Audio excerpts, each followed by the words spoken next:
This podcast is presented by Creva, a CBDA company that focuses on providing better health and wellness by using cannabidiolic acid to boost your body, enhance recovery, elevate energy, and increase calmness. The Creva A team has a background in botanical therapeutics, research, and engineering, which makes their product reliable and natural. Whether you're an athlete or have aches and pains, Creva is the product for you. No THC and naturally grown. Check them out at Creva_CBDA on social. Wellness for people and the planet.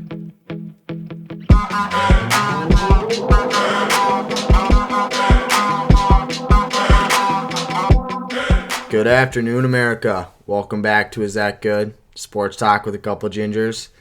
Today we got episode 14. It's going to be a good one, recapping the unreal NFL playoff games last weekend. And then obviously Championship Sunday coming up. Gould, say hello to the folks. Hey everyone. I'm excited to get into everything for today. Didn't do too well with my picks last weekend, but look forward to the next, right? Yeah, I bounced back, Look forward to the next. Yeah, tough week for Van. 1-3, but I split 500, which, for the divisional round's not bad. Before we get into... It's not great, though. It's not like... it's fine. I picked 49ers and the Bengals. So, kind of insider picks, I feel like they're taking the underdogs. That's a good point. But, a lot of the underdogs won. I chose... Although Chiefs-Bills... that was insane, obviously. Both those teams are just kind of... There was no underdog, really. Yeah. In that game. No, I agree. And then obviously Bucs-Rams. But we'll get in that later. Let's just kind of, catch up if you want to kind of tell the folks if anything new's going on or maybe updates on the car. Car's getting fixed, everybody, so that's great. Not really much left to say about that, though. Hey, let's just say, shout out Jen and shout out our insurance guy because insurance, if you got good car insurance, it can come in clutch at the right times, yeah. But yeah. Yeah, I got a little car sitch going on. I was driving back from Panera with Mikey Deeps and Oz, and my brakes literally just malfunctioned on me. Are you slamming on the brakes? I was almost slipping, man. I almost crashed a couple times, but I got home, brought him into the Exxon in Allendale, and it looks like 4 of my brake pads are all 4. They're gone. It's probably only 4, right? How many? Oh yeah, but I don't drive like a semi truck. But anyways, yeah, not great. Had to get the oil change too. So old Delilah's in the body shop right now. So Delilah. Yeah, poor Delilah. You call your car a name? You said you had a name for your Honda, right? Yeah, I just call it the Toaster. Just because it doesn't have many of the features that modern cars have. No touchscreen. Yeah. No button on the trunk to close it. No heated seats. You just kind of get in the toaster. It heats up and you drive it. Yeah, dude. I could rant about that for a while because my little sis Emma, she's got all the perks. She's got the Apple CarPlay. The seat warmers. She's even got extra cup holders. Could go on forever. But we got now that my car's in the shop, I had to kind of get some help from Van and Seals. They gave me a ride home today, so we got Seals. He might come on later to talk about the future of Tom Brady. That's what. Okay. Yeah. Well, I guess, we could go. Whatever Seals wants to get about. off his chest. But the plan was to talk about the future of Tom Brady. Yeah. It might turn into we'll stick to that. We'll see where it goes. PGA video game or something crazy. Or Jersey Mike's, maybe. Yeah. We'll see. But, let's get into NFL, our sports talk. And before we do, let's shout out our sponsors, Top Form Sport. Obviously... made really cool hoodies for us. If you guys are interested, again, DM me or Vin or at @ITG_podcast. Yeah, DM me. Yeah. I've never had a DM before. Ever? No. Not regarding the pod, no. Yeah. I do most of the social media, so maybe give Vin some love. Vin, what's the Instagram? I don't know what my Instagram is. All right, whatever. So don't. If the guy doesn't even know his handle, he doesn't deserve a direct message. All right, let's shout out our friends. Top Form again. Unreal what they did with the hoodies. Brand built for the modern athlete, gym goer, and everyone in between looking to better themselves daily. Top Form has affordable, stylish, and comfortable gear to help you crush your workout and accomplish your goals. Head on over to their Instagram at Top Form Sport for updates and to check out what they have to offer. Life is a sport. All right, let's jump right into the NFL games. Divisional playoff round.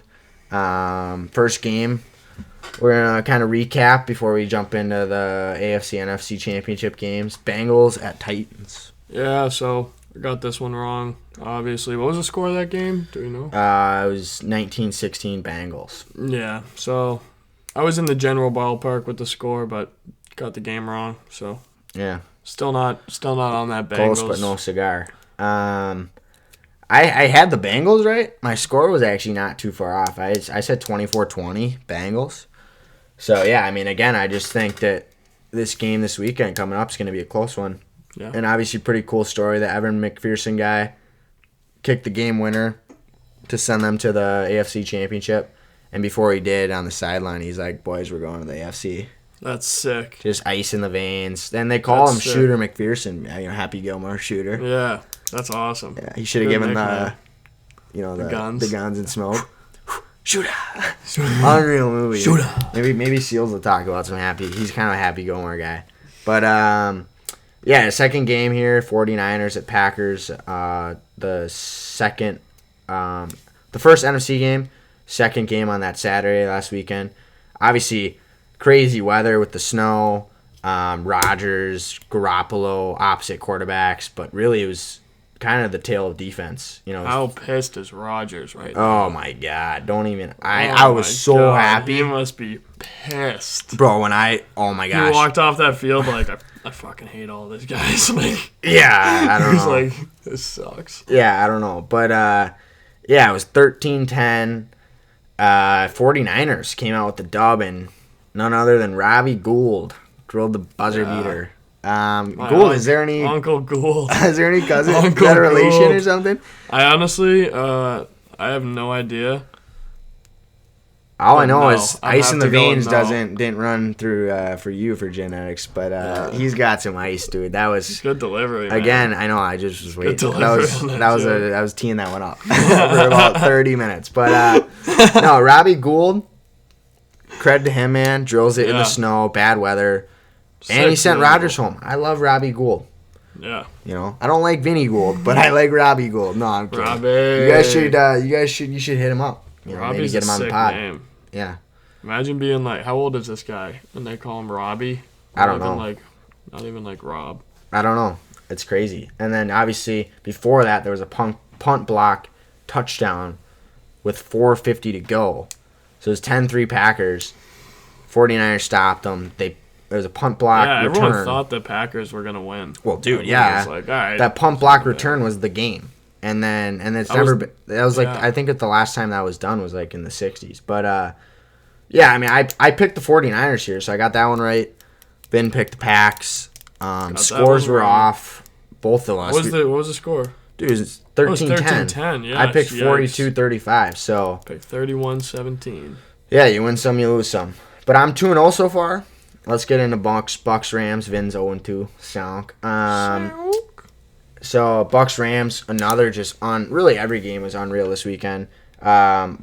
Crazy second half. Again, kind of a 2017 Falcons. Brady came out, so they were down 27-3, going into the half. The Bucks and Tom Brady, ice in the veins, came back.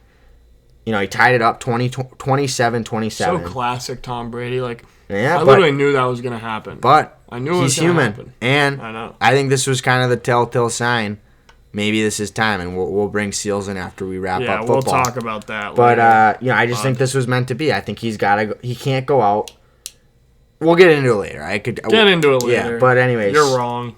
All right, buds. Anyways, Cooper Kupp and Matthew Stafford had something to say about Brady's comeback. Crazy, 40 seconds left, and, two big plays. Cooper Kupp, again, I think he should be an MVP, right there. No, he is, but, right there. I mean, everyone's saying it's between Rodgers Brady. I think he should be right in the mix. I mean, he won the Triple Crown for receiving yards, and he made that massive play at the end. I mean, Stafford's unreal too, and then obviously. And I feel like it's so easy for the league to just pick a quarterback. You know, like I feel like it's it's every year. Every year it's a quarterback. So I mean, it would be nice when you see a wide receiver complete such a cool feat, and then don't get rewarded for it. Don't get rewarded. I think he deserves it. I feel like that is much harder than what these. Well, and they're even saying, Cooper Kupp deserves the offensive player of the year for sure, because normally how they do it is like.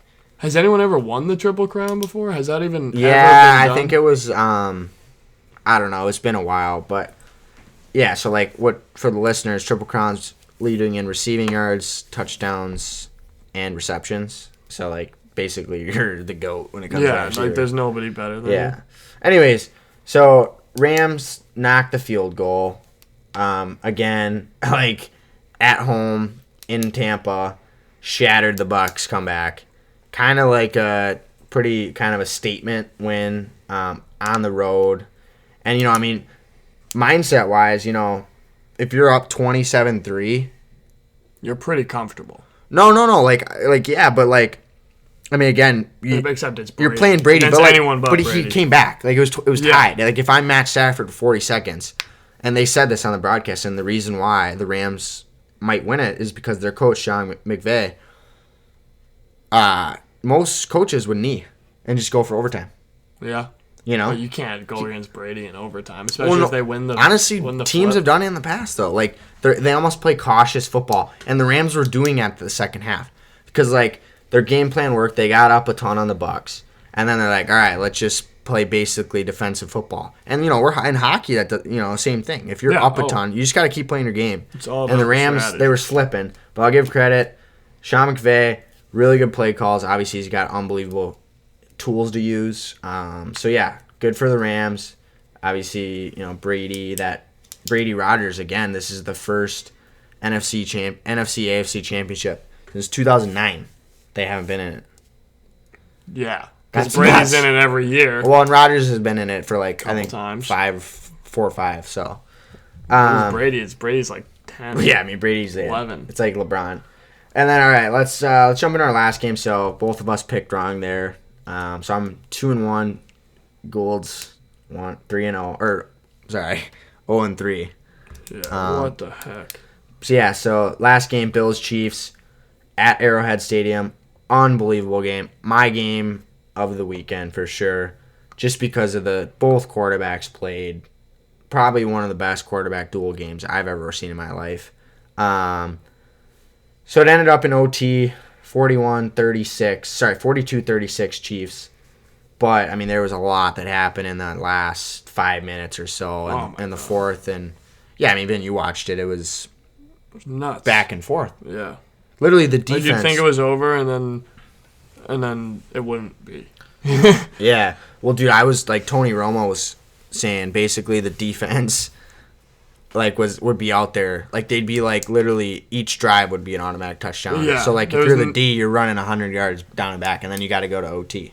The D couldn't do anything. They couldn't stop. Neither defenses could stop them. Well, and how about that? Gabriel Davis had 4 TDs. He had 4 receiving touchdowns. It's never. I think it's a postseason record. Yeah, and who even? You'd usually think who even is that? Well, Diggs you'd think would. Right. Yeah, no, but it was him. Unsung hero. Yeah. And so those last 5 minutes, let's go over a little bit of it. You have to. So I actually turned the TV off until then because I thought the Chiefs kind of were taking charge. So Allen threw one to, I think, either give them a lead to Davis, and then the Chiefs came back to Tyreek. You remember that? Oh, yeah. Tyreek did a slant that pass. Was a sick run. And if you give Tyreek buzzing. space. Yeah. They couldn't catch him. Then Josh Allen comes back down the field. Credit to Josh Allen. Shout out Seals in the back, sitting down there. If that's what you're wondering about. But anyways, it's not a fart. It's Seals sitting in his chair. But anyways, Josh Allen, man, feel bad for the guy. I mean, he played out of his mind. He threw 9 TDs in 2 playoff games. I think it's the most ever. Romo said and he did not advance. You know what I mean? I know. Like, The defense just couldn't get it done for him. well, both the defenses were like so unmatched offensively. Oh, yeah. But anyways, so Tyreek goes down. Allen, I think it was like probably from the 40-yard line. Again, it was just like a defensive breakdown. And granted, Chiefs Tyrann Mathieu was out. Bro. He had a concussion, and that was the spot he would cover. Davis has a slant in the TD wide open. So then it's crazier because there's 13 seconds left. Right? Bills are up 36-33. Yep. 13 seconds, and everyone's like, all right, the Bills are going to the AFC Championship. This Like, is good for over. Allen. You know, Chiefs responded. The guy goes down with, like, I think there was like a minute 30. Passes Davis. 13 seconds left. Bills are up.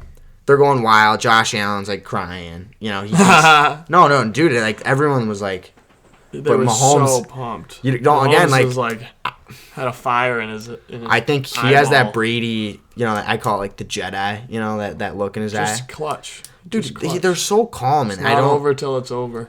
13 seconds.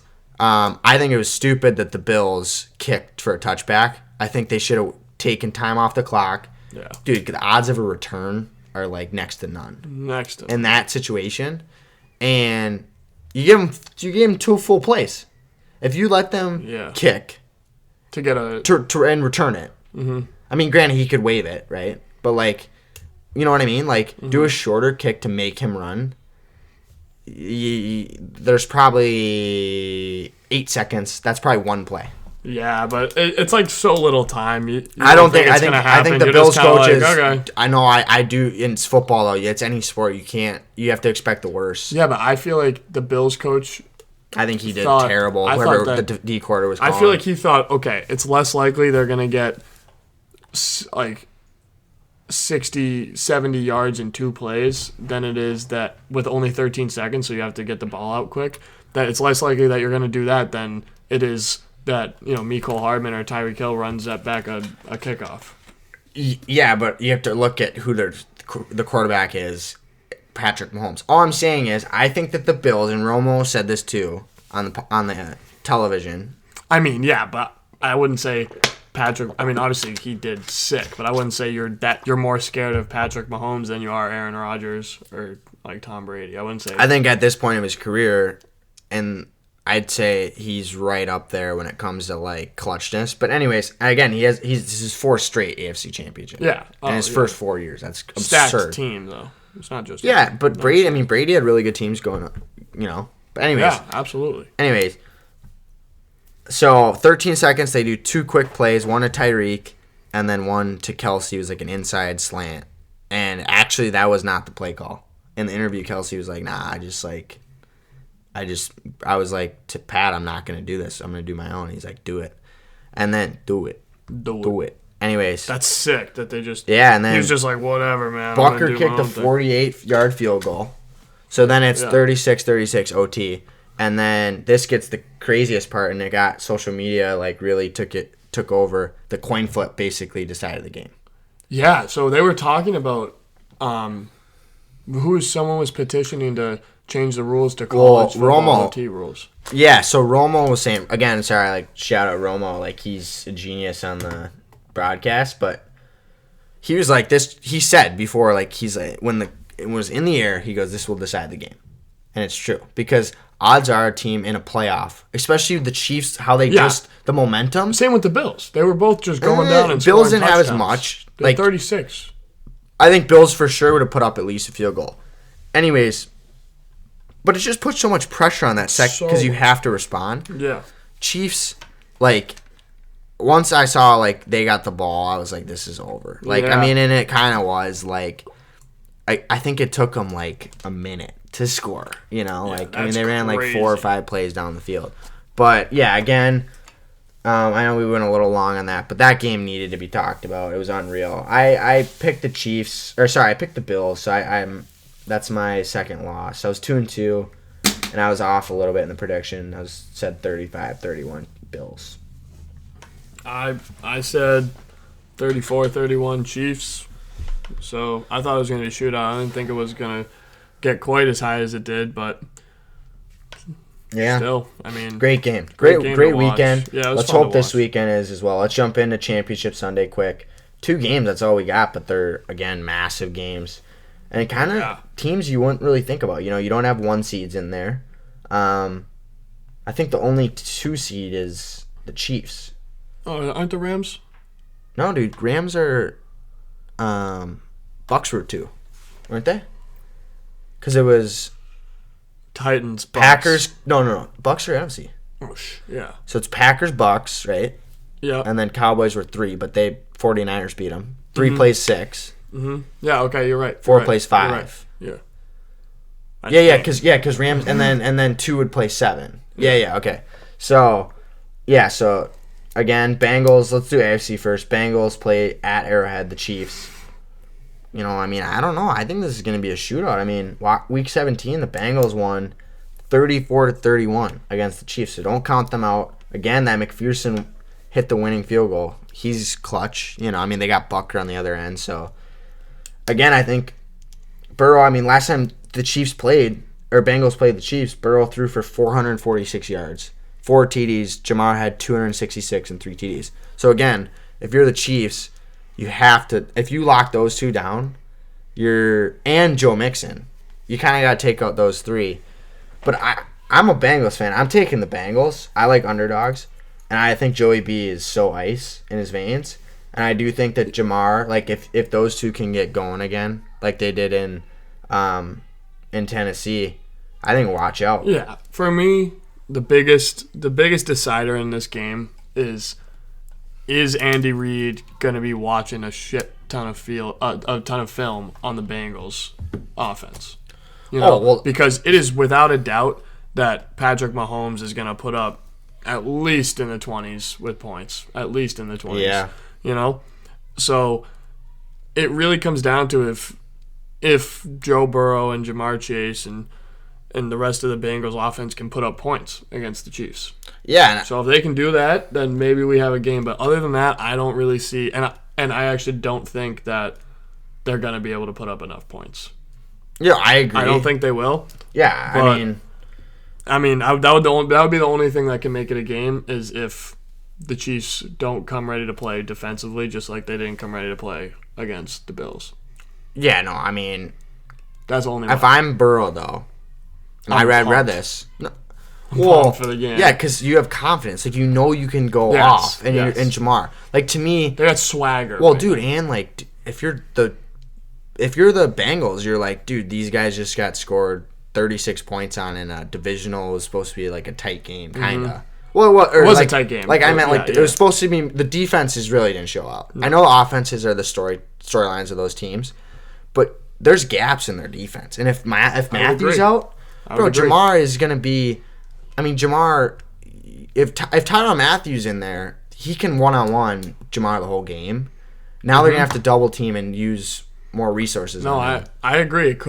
They could surprise us. I'm taking the Bengals here, man. Yeah, I know you are. I think they could surprise us. I just don't think it's going to happen if you're thinking of like the percentage-wise chance of that happening. Well, Chiefs are favored. Again, they're the 2 seed. Yeah.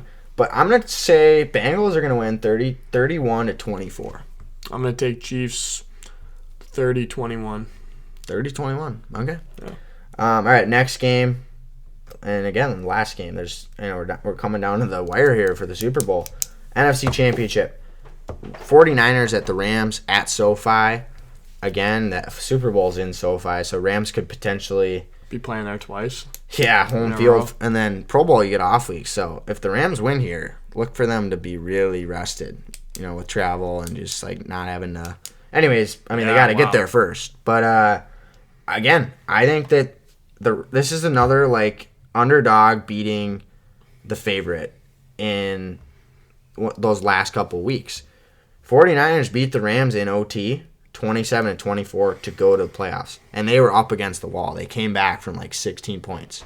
Jimmy G actually stepped up. To me, if that game didn't happen, I'd pick the Rams. I'm picking the Niners. I know that the Rams are so dangerous with Stafford Kupp. Mm-hmm. And I know that Aaron Donald, Von Miller, that D-core, and Jalen Ramsey. But I think the 49ers have heart. And I think that Kyle Shanahan, the way he's used Deebo Samuel with Jimmy Garoppolo, who's the most overrated. He's just kind of useless quarterback. Like he's a good leader and a good guy, but like, dude, Kirk Cousins is better than him. Anyways, I mean, I think the key to this game is again defense. You know, I think it's gonna be a lower scoring game. I know. Obviously, the last one wasn't. I'm looking at like a 21. I like 21-17. Yeah, 21-17 49ers. That's what I'm going with. Okay. I think Jimmy G and Deebo are going to show out. So and the 49ers D. I had a question actually. You saw down the wrong throat there. You saw Deebo Samuel kind of limping off the sideline towards the end of that game. Is he out? I actually don't know. I can look that up. I know that was a concern. I didn't think it was anything that they were like. All the stuff I read, he's in. So. From what I'm reading right now, nothing says that. Dude, they're gonna find a way to make him play. They'll find a way to make him play. But this is what I was gonna say is, I feel like Deebo Samuel has been by far the biggest part of this 49ers offense. Yeah. You know, and oh, dude, do you see this tweet Deebo just sent out? He said, "I get that we turned SoFi Stadium to Levi's, but restricting fans from buying tickets is crazy to me." I don't. Yeah, but anyways. What an irrelevant tweet. No, dude, I heard that the Rams, if you're the home team, you can restrict away team tickets. Because it's supposed to be an advantage. Okay. Because the last game, like, if you watch, they're so close to each other, it was mainly 49ers fans. Okay, got you. Anyways, Deebo Samuel was limping hard off the field towards the end of that game, right before good old Robbie kicked that field goal. Robbie Gould. So, I mean, I don't think he's going to be 100% going into this week. I don't know, but it just doesn't seem like he'll be there, and he's their main offense, man. Like they get all their running, a lot of their running from him, a lot of their passing from him. So, I'm not sure if the 49ers are going to be able to do that, but they also the big matchup here is the 49ers defense versus the Rams offense. I agree, and that's the reason why the 49ers are in this game. Is because they have a very good defense. I mean, they shut down. To me, if you can shut down Aaron Rodgers and Devontae, you can shut down Cooper Kupp and Matthew Stafford. Yes, but I do like the play calls that Sean McVay was calling last week. Two very good young coaches. Yeah, so I think the Rams are going to find a way to get around the 49ers defense enough. It's going to be a very close game to me, but I'm calling it 24-21 Rams. That's what I'm calling it. I like that. I mean, again, I guess one of us is going to be really good this week and one is going to be really bad. Yeah, we did completely opposite. And it's 2 games. Or we could tie. We could split. We could split. Yeah. Good correction. All right, that wraps up our kind of NFL, but we're going to continue it with a little guest, Cody Sealy, really quick here because I know we want to get our interview today with Matthew Nye. It's going to be pretty electric. Gonna be a good one. Yeah, he's an Olympian. Is that good? Anyways, Cody Sealy on the pod. He's been here before. He's a welcome customer. And how we doing? He's basically part of the pod now. Yeah, it's glad to be. He's director of scouting for ITG. Oh yeah, it's a big role. But I'm glad to be back on the pod. So welcome here, and we just want to get your input really quick, as a Massachusetts native. What do you think of Tom Brady in this game? Do you think this is the end of the road, or do you think there's a little more heart left there? I definitely think that there's no way he retires. No way he retires, man. There's just no way. See, with him going out with a loss under his belt, I just don't see that happening. I think he needs to go out with a Super Bowl, another one, and I'm calling it right now. He's not retiring right now. I think he's back for another year, and hopefully at least if it's a successful. Think he comes back to? I remember a couple years ago, everyone's doubting out Tom Brady, saying his career's over, and you know what he said? He tweeted, "I'll retire when I suck." Exactly. Did he suck this year? I think he's in the MVP running this year. I don't know if you guys know. I don't think he sucked this year. No, he didn't suck at all. He put up like 5,000 passing yards. He's Tommy B. Honestly, he could play till he's 60. He probably would put up a Pro Bowl year. And so he will. Yeah. He will. No, dude. No, you guys are missing a huge factor. Go ahead. You're Tell so me. biased and you're railroaded for your Super Bowl You just don't rings. understand the TB12 mentality. Yes. Oh, sorry, I wasn't gifted with the greatest quarterback coach duo of all time, and we got Yes. Mike Zimmer and Kirk Cousins. Anyways, That's terrible. yeah, I know. I feel bad for you. Anyways, so can I just Go. one thing? You're forgetting his family. Did you see the segment today? No. What was it? Oh, you guys even heard about this? All right, He's tell us. basically like, it is what it is. Like, I'm gonna do what my family wants. Like, basically, Giselle. I always call her Gazelle, but anyways, it's just a mini vibe. But anyways, I remember watching the documentary a couple years ago, with Tom, and he said 45 was his number, and he's done. Like, they made a deal together. Cause, like, again, dude, his whole life's been football. Like, Yeah. and he needs to be he needs to be around for his kids. I know he's a good dad, but like, if you're on the road all the time, I would not be surprised if he makes a statement. I think Giselle I think it's time. I think this is the year. And I know Super Bowl Tom needs to probably end on a Super Bowl. But part of me is like, if I'm him, I would want to lose at least in like the divisional or something, you know what I mean? Rather than like You know the what? Super Bowl NFC. Yeah. I have to credit you that is a great rebuttal. That's a great rebuttal, I man. had no idea about I didn't know anything about that. I just, it's Tom Brady. You guys are so this like, guy's the best ever. You're He'll never stop. Bunch of Boston boys. He was made for football. He was made for football. The best is Pats fans. I wouldn't say I'm leaning towards your side now. No, but I would say that was Well, a good 45 is rebuttal. the deal, and he's 44, so maybe he gets one more chance. You know what I mean? Yeah. Yeah. Maybe next year too is like, I think it'll be with Tampa again because of his contract or something. But maybe it's like kind of like the farewell tour. You know what I mean? But it's also at the same time, football is your job. Like, like my dad works a 9 to 5. Like, he's not retiring when he's 45. You know. I know, Like, but it's the that's the NFL on your average body. thing. His body's And you're fine, gonna pay man. millions. His I body's don't know. fine. Yeah, I guess. He's set. I think it's more just in the he's spotlight too. I mean, it's Tom Brady. Like, I mean, I think he wants to be and his wife too. Like, I think they just kind of want to be. He's gonna be the type of guy in retirement that's gonna be like, he's golfing. He's pretty low key about things. He's not gonna be like, this crazy. I just think I won't be surprised if you hear something in the offseason.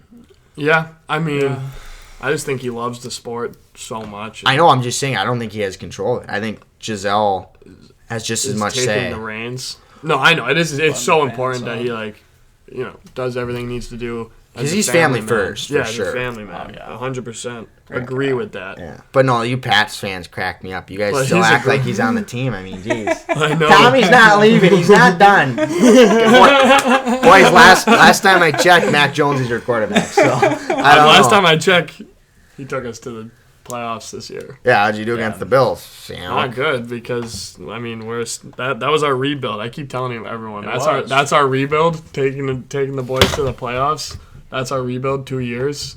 How long did it take the Vikings? Yeah, to Buds, you rebuild? said that They're last still week. rebuilding. You said that last week. Did I really?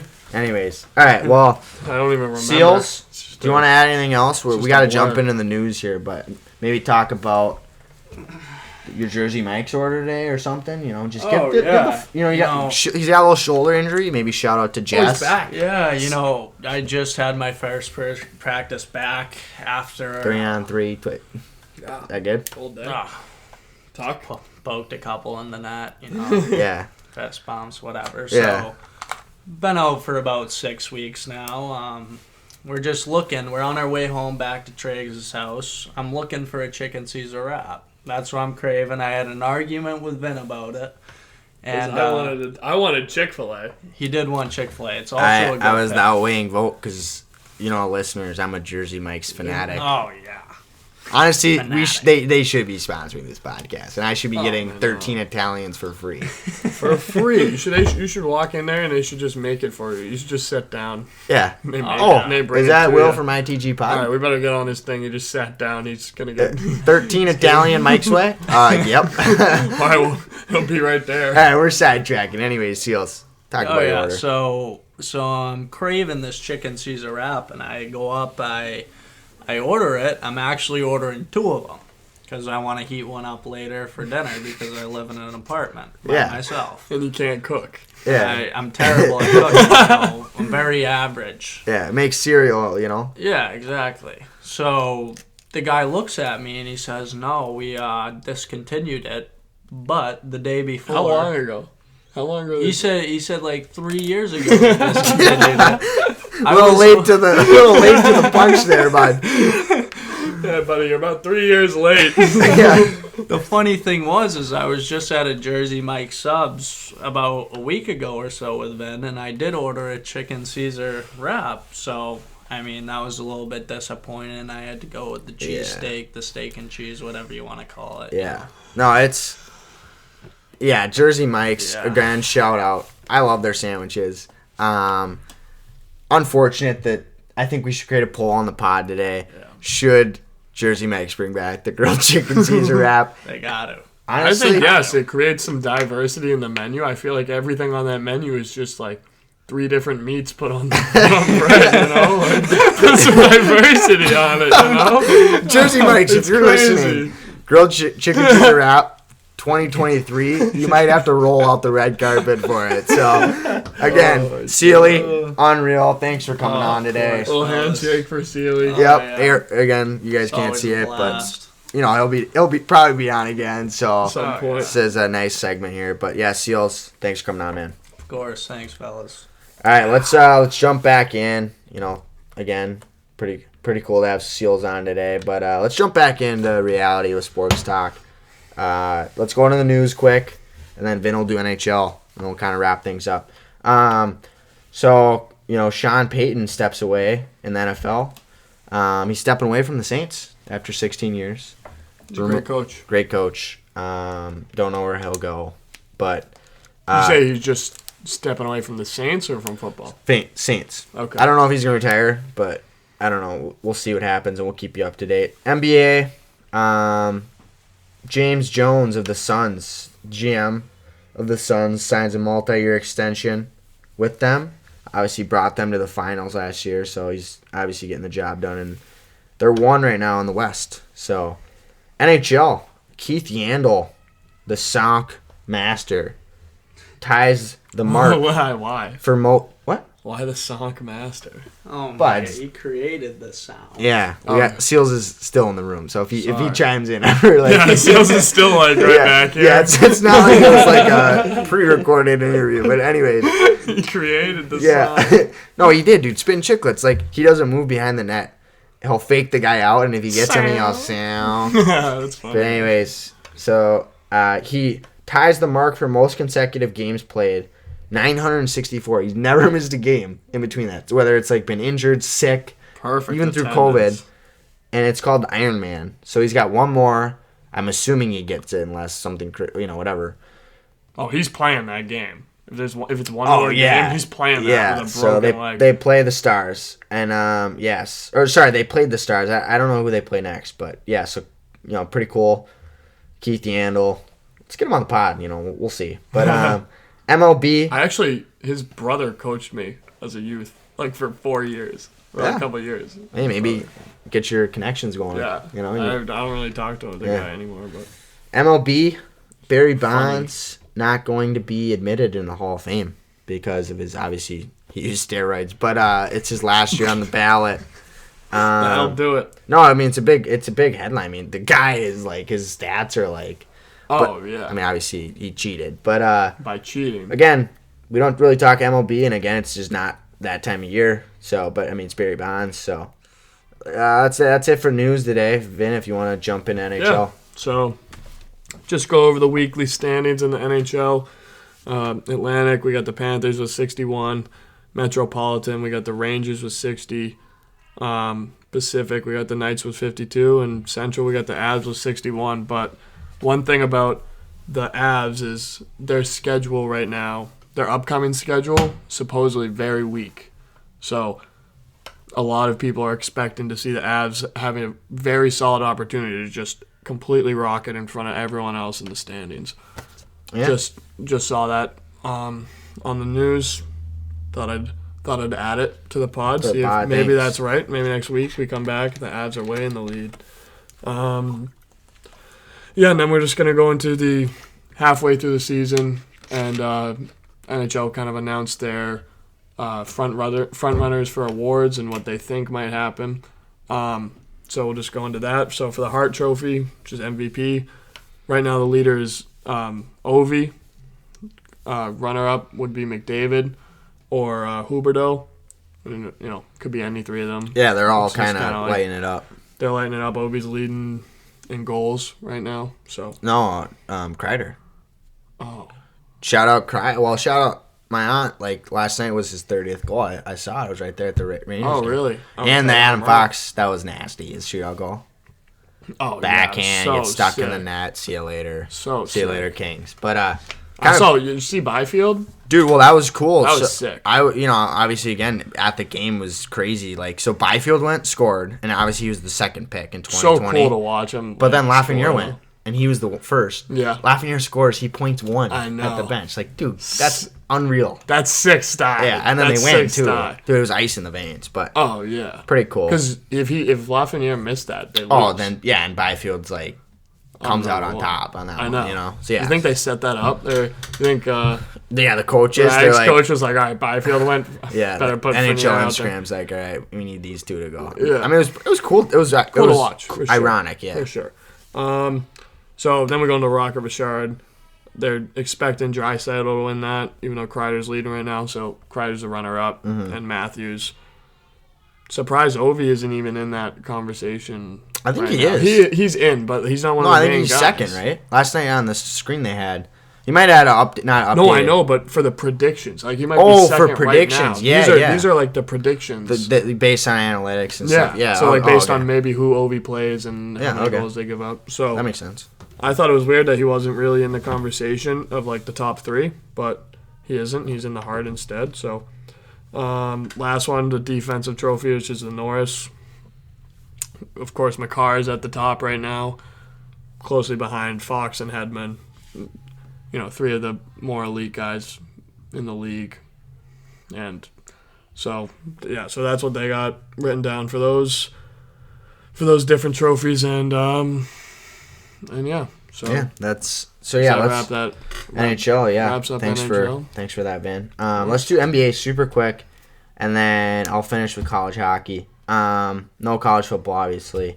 Gonna do March Madness, obviously, when it happens. Maybe give a little predictions on our brackets. So, anyways, NBA super quick. Just the standings this week. Not a lot going on. Not a lot of movement in the East. Heat still 1, Bulls 2. Nets are 3. Actually, I guess there was a little movement there. 4, the Bucks. 5, Cavs. So, West, the Suns 1. 2 are the Warriors. 3rd place, Grizzlies. 4th, Jazz. And 5th is the Mavericks. And I guess, we might have them on. Maybe just, I feel like we never do NBA. Maybe just to get a little more stuff on it. Like John Tucker. Genius. He's a diehard Wolves fan.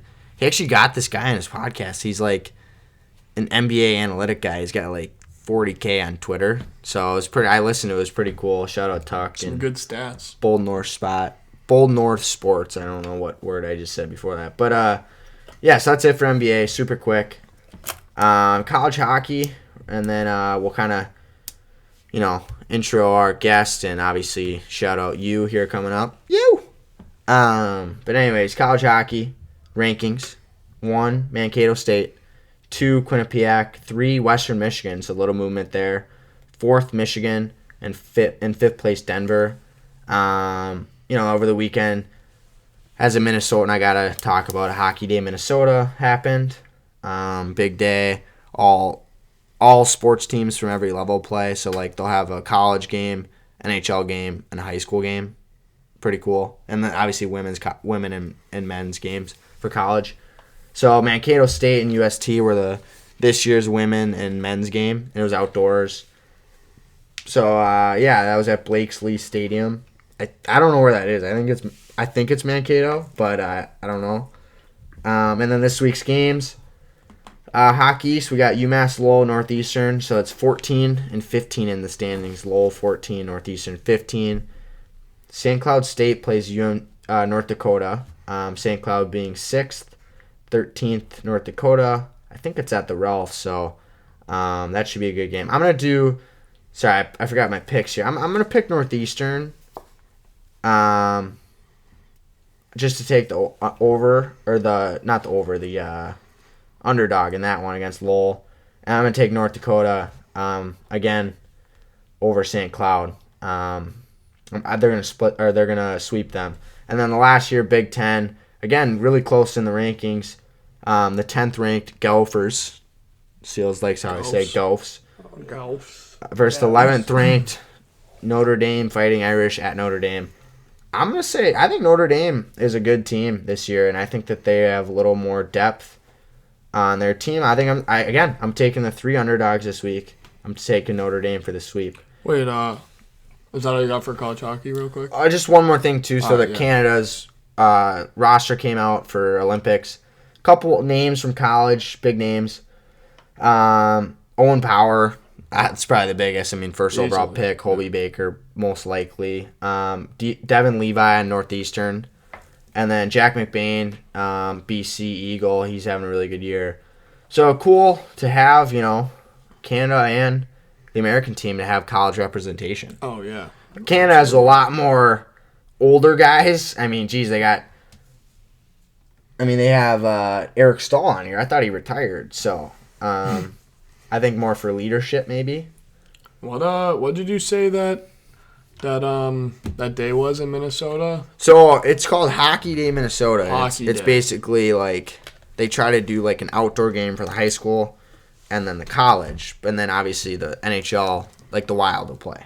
So it's always on a Saturday. Sick. It's just kind of like a cool thing in Minnesota, but they do that in Minnesota, and in Boston we just do like, what you looking for, man? I don't know, dude. I dropped my spring on my pen. Oh, I was just saying how like they do their hockey day in Minnesota, but in New England we just have like our annual parades for all the teams that bring home hardware, because we're like so much better than Minnesota. Oh, nice, dude. You gotta throw that night. What do you guys got? Like a chowder parade? You just like no, we got hand the out Red cups Sox, of chowder to everybody. Bruins. We got a chowder festival. Yeah, we got chowder. Yeah. They hand out chowder and Hey, lobster try my rolls. chowder. Yeah, no, not that. But yeah, we just win. We just win. They don't have like taste tests, so you can't be like, hey, try my. Yeah, they do. Oh try yeah, and they do like oysters too. Oh, nice. Yeah. Oh, it's awesome. Yeah. All right. Maybe I'll see you there. A lot of, No, I'm kidding. It's probably pretty cool. That's all right. It's not Yeah. that great. Yeah. Hockey Day Minnesota is pretty cool, and the tournament you should go to. But yeah. So that wraps up our sports talk. Again, with Sealy, we went off track a couple times there. But we had some good. Oh my God. Good segments. We went long today, boys. Yeah. And girls, women, like everyone listening to the pod. Yeah, but there's only boys here. Yeah. Got the Three Amigos. Maybe trademark that for the pod. The Three Amigos. So anytime Seals comes on, the segment will be like the Three Amigos. The Three Amigos are back. Quick segment. Quick segment. Next. Anyways. All right, let's wrap this thing up, huh? So before we do, and we have to, we got to shout out our Sorry. sponsors. Sorry. And I'm speaking wearing of the hoodie them, right yeah, now. it's looking good. Does it look good? I got a couple of compliments on it today. Oh yeah, the boys love it. Shout our sponsors at you. I love to say it like that.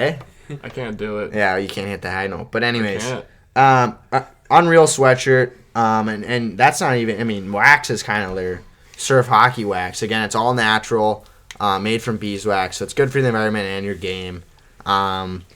Check them out at youstoked.com and at youstoked on Instagram. Once Triggs brought in the U wax for the first time, I'd been using Howie's the whole year. Oh yeah. And I think right when you brought it in, I instantly switched over. I was like, I can't use this Howie stuff Oh, anymore. dude, it's just the way it sticks to your blade. Yeah, I needed it. The durability too. I've noticed, absolutely. like Howie's and these other. It stays there for three skates at least. Not Howie's. No, you. Howie's though, I've noticed so much snow builds up, and it doesn't create that tackiness and the grip you need when you want to get that spin on the puck when you shoot, and and stick in and pass. So again, you is unreal. Great product. And really cool hoodies too. And again, if you guys didn't check out our Instagram, we did kind of a cool content for them, and we made a little trailer. So they're going to be doing more with us and just kind of that content we did.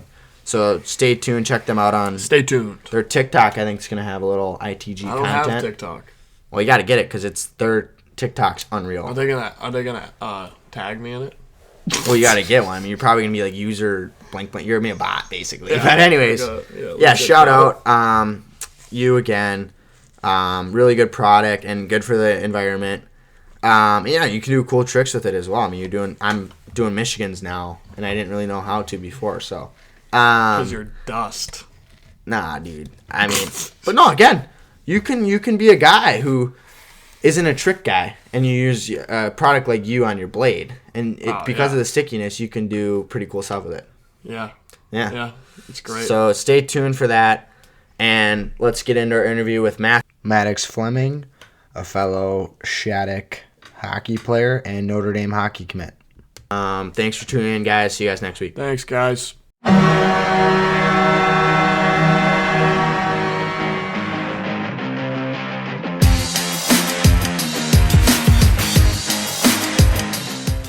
Welcome to today's interview of Is That Good? Today we have Notre Dame hockey commit, Maddox Fleming. Sorry, I butchered that. Flem, welcome to the pod.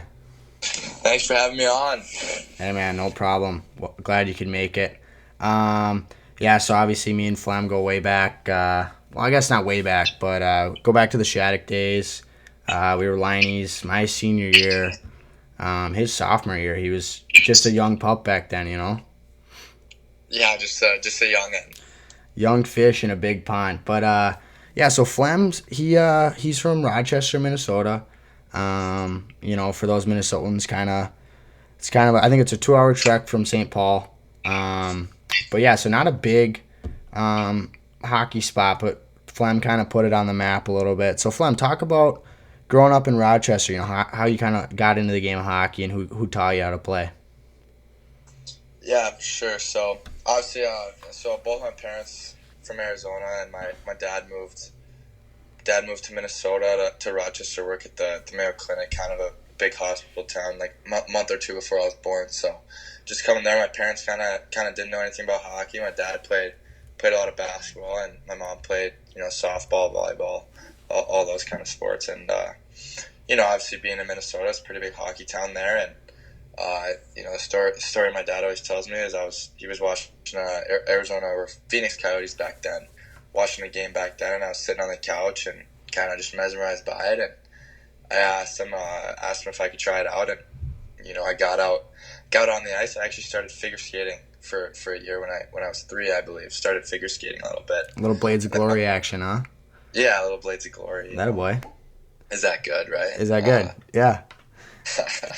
And got into hockey at 3.5, 4 years old, and kind of never looked back since then. And grew up, obviously, played my younger days in Rochester. It was a great place to kind of grow up. It was like a small big town, like 150,000 or so. So it seemed like a big town. Obviously, growing up, kind of a lot. Everybody knows everybody in the hockey community, and especially there. So it's a great spot to grow up for sure. And yeah, it was all.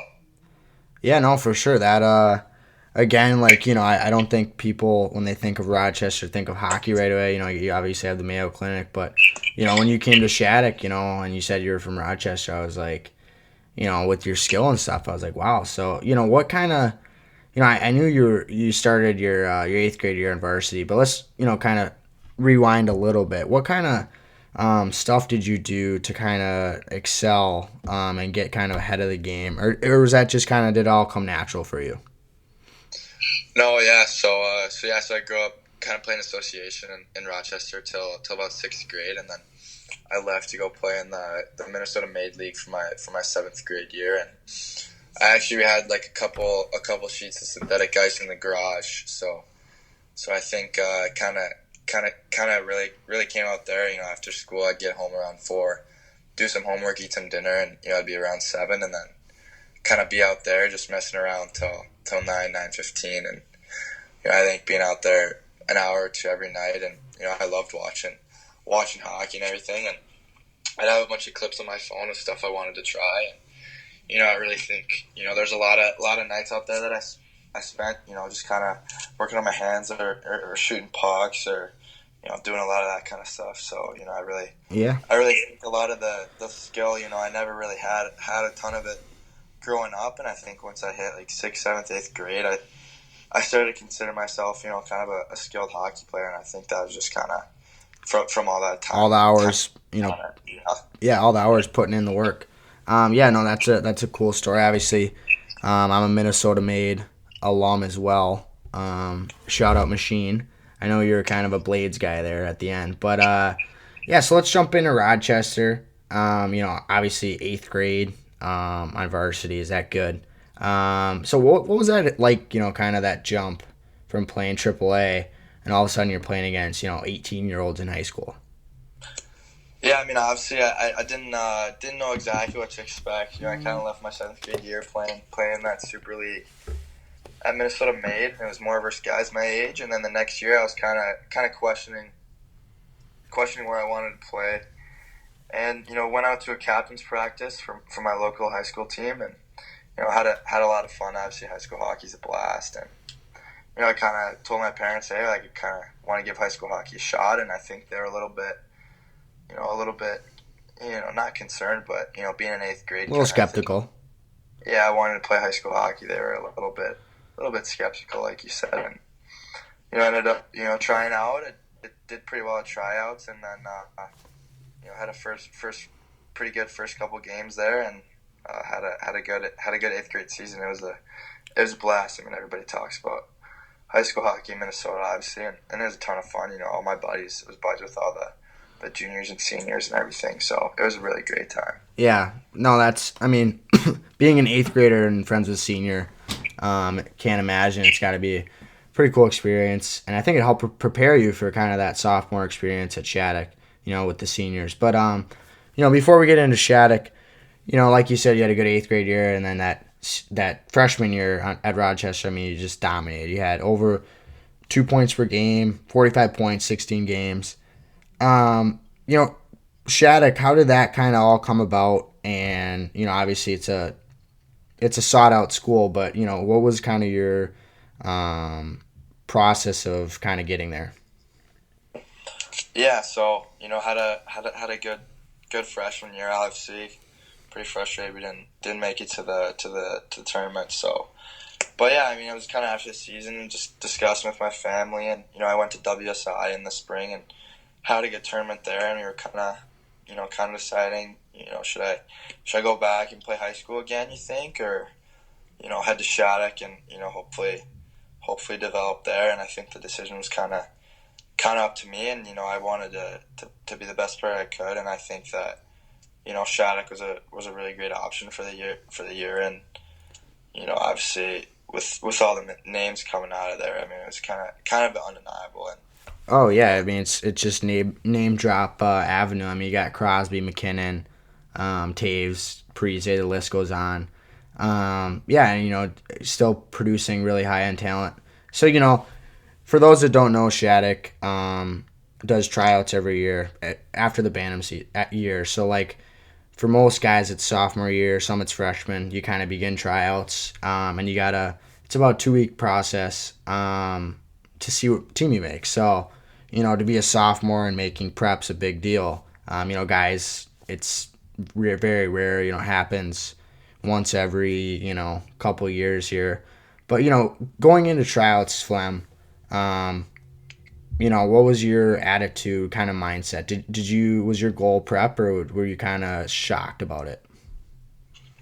Yeah, I was kind of like new environment and new people and everything. So I kind of didn't know it as well as some of the other guys. But yeah, I kind of wanted to go in there, and I wanted to kind of show everyone what Rochester was about, I guess, a little bit. And I kind of wanted to just go into tryouts and do the best that I could, and I kind of wanted to show that I could play at the U18 level, I guess. It wasn't really necessarily a goal, because I kind of had just wanted to go in there with the mentality of playing the best I could and kind of controlling what I could. But I had a good tryout and ended up making the team, and obviously was pretty excited, and I don't want to say that I expected it really. I mean, I was a little surprised, I guess, but obviously they always say that the coaches have your best interest in mind, and the team you make always ends up being the best, and I think that for sure reigns true. Oh yeah, they do. I mean, the experience there, obviously, Coach Ward and everyone, they've been there forever, and yeah, I mean, I honestly wasn't shocked when you made it. I mean, in tryouts, you kind of, some of the stuff you were doing, I'm like, wow, I can't do that, but yeah, I mean, especially as a sophomore, I think to come in a new environment, in a new situation, living away from home, shows a lot of adversity, and I was impressed, and granted, your first couple of games, I mean, I think that you got a little shit for it, but I think it's just a learning curve, like, I mean, it was like only like 5 games, and that first couple games, were you getting kind of frustrated, or what was your mental state about it? Did you just know it was going to come and just be patient, or what was that like?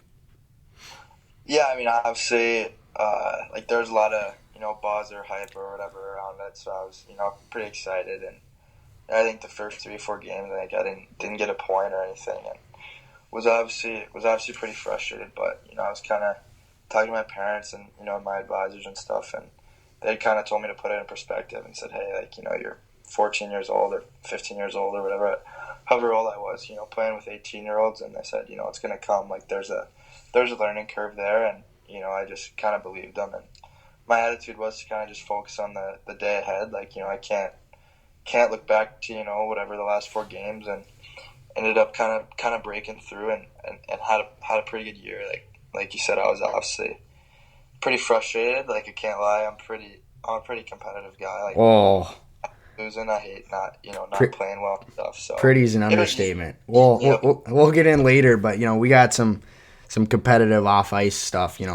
Spike ball, golf, Flem, anything you do, Flem wants to win. But no, I mean that again. I think that any high end athlete, they have that mindset. But yeah, so Shattuck obviously, whatever you started doing started working, because you kind of started tearing it up, and obviously I was fortunate enough to be a part of playing with you and Buster there. But what was kind of a memorable moment that senior year, that we accomplished as a team and for yourself individually at Shattuck? Yeah, I think obviously our line was buzzing. We were a pretty good line, but I think pretty basic answer everyone would say is winning the McPherson. I mean, I was pretty sad, when COVID canceled everything, and obviously put it in perspective, it's not the biggest deal in the world getting hockey canceled, but I thought we were going to have a chance to win the national championship. But I think beating St. Andrews, in Toronto, in St. Andrews, after an early game that morning, and they kind of stacked the cards against us a little bit. But we got the job done versus them in their own barn. Oh yeah, that was sick. Big, so I was pretty pumped, and obviously had that long bus ride home. So you had to make it a good bus ride home. So oh yeah, that first night, when they all had the bagpipes and it was like sold out. I don't know if you remember a shootout. It was pretty frustrating. I don't know if you remember that TO I had in the first. No, dude, it was brutal, man. And I was like, the whole, like, everyone was on the glass, like, everyone was just everyone was fucking booing and stuff, and I was like, it was one of those where, like, you're going cross ice, and nowadays, those passes, like, you don't do, it's just because it's the odds, but I totally whiffed on it. They go down, I missed my back check, guy goes bar down, Selly's in front of our bench, and I gotta go back, and those are always tough plays, but hey, got good teammates, at the Sabres, guys like you, and like you said, we bounced back, and we beat them when it counted, Yeah, exactly. I mean, they were just pumped about beating us in a shootout and in just the regular pool, and they thought they had a mate, but obviously championship, we smoked them pretty good. Oh yeah, those were always good games, and so it was pretty fun. It was pretty, obviously, like, I didn't know as much, just be my first year there, but it was a pretty big rivalry between the two schools. So Yeah. I was lucky to be a part of that. Yeah, no, I mean, I didn't even know about that until my junior year when they went to McPherson too, and I was like, I didn't even know what this was. And then obviously we were fortunate enough to play in it. But yeah, I kind of talked in front of you there. I had to talk about my turnover. But individually, your not senior year, geez, your sophomore year. I forgot you're still a youngster. But kind of individually, what was a moment that stood out to you? That you got to be a part of, or just kind of experience your sophomore year there. Obviously, winning that tournament was big, but I think, I don't know if there's any one moment that stands out to me. I think it was, really puts into perspective, like looking back, on that bus ride we had to Chicago. It was the last time kind of, wearing the Shattuck uniform, and ended up, beating Chicago at their home rink. But I just think we were just such a tight team, and it was a really good experience. Obviously, being a young guy on that team, and it's kind of would have been kind of easy, I think, for the seniors to kind of treat me as a young guy, but I was treated just the same as anybody else in the team. So yeah, well, I mean, I don't know if there's you were for sure the baby brother on the team, but yeah, no, we treated you with respect, obviously, and I mean, it kind of strikes me sometimes, the fact that I had a beard. I was a senior. And you're a sophomore. You're just a youngster. So it is kind of, when you put it in perspective, like you said, I think Shattuck's pretty cool. With that, in that sense, you get to play with just different, skill level and ages, and I think everyone comes together at the end of the day, and it's kind of a brotherhood. But Flem's a humble guy. Individually, I wanted him to kind of bring it up, but I'll bring it up for him. He made the Youth Olympic Games his sophomore year, which happens every 4 years. Really big deal. So he was part of Team USA. So Flem, talk about. I'll give you as that good. But talk about that, just overall tournament, and obviously just being 15 and being able to compete for gold for your country. Yeah, I mean, it was obviously I'd probably say it was the coolest experience of my life. Like, it was a huge goal of mine. Like, you go on the national camp in the summertime, and they had talked about it, and obviously I kind of had it taped up on the wall for a while. It was something I really wanted. Really wanted to make that team and be an impact for that team. And I was lucky enough. I got the call on the way back to school, actually, after I believe it was Thanksgiving break, on the way back from Thanksgiving break, and got the call that I made the team. So I was pretty pumped up about it, and I think it was obviously nothing better than wearing your country's colors on your chest, and wearing that USA crest, and going over we were in Lausanne and played in a sweet rink, like in Olympic Village. Like, it was a crazy experience, like being able to just kind of compete for that. I was 15 years old at the time, wearing USA jersey, like over in completely other side of the world, like playing against Canada and Russia, and it was just an unbelievable experience. And obviously it still bugs me a little bit to this day, like lost in the gold medal game, and still pretty frustrated about it. But I ended up getting a silver medal, and it was a really cool experience. Oh yeah, I mean, I can't even imagine, 15, I'm still doing geometry class, and you're over there, playing on the Olympic team for America. So good for you there. But yeah, so just kind of away from the rink, let's talk about Shattuck, lifestyle wise. Living away from home, school, meeting new people. How did you kind of all balance that out? Because it was probably a pretty big toll for you. Yeah, I mean, it was pretty big adjustment right away. Obviously everybody can say, oh, you live in Minnesota, but you're still living away from home. Like, you're still living in dorms, and so it was a little bit of an adjustment at first, for sure. Like, not seeing the parents and my siblings and stuff every night when I got home, but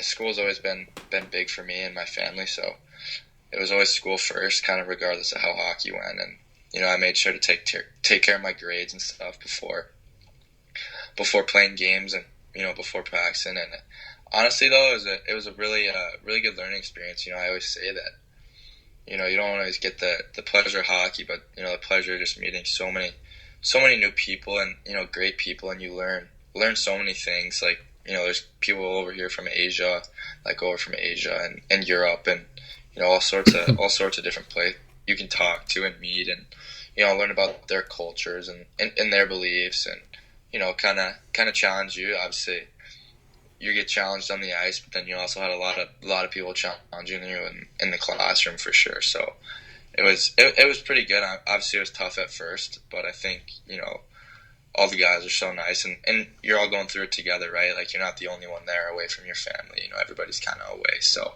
everybody kind of has the same feelings and stuff. So you go through it together.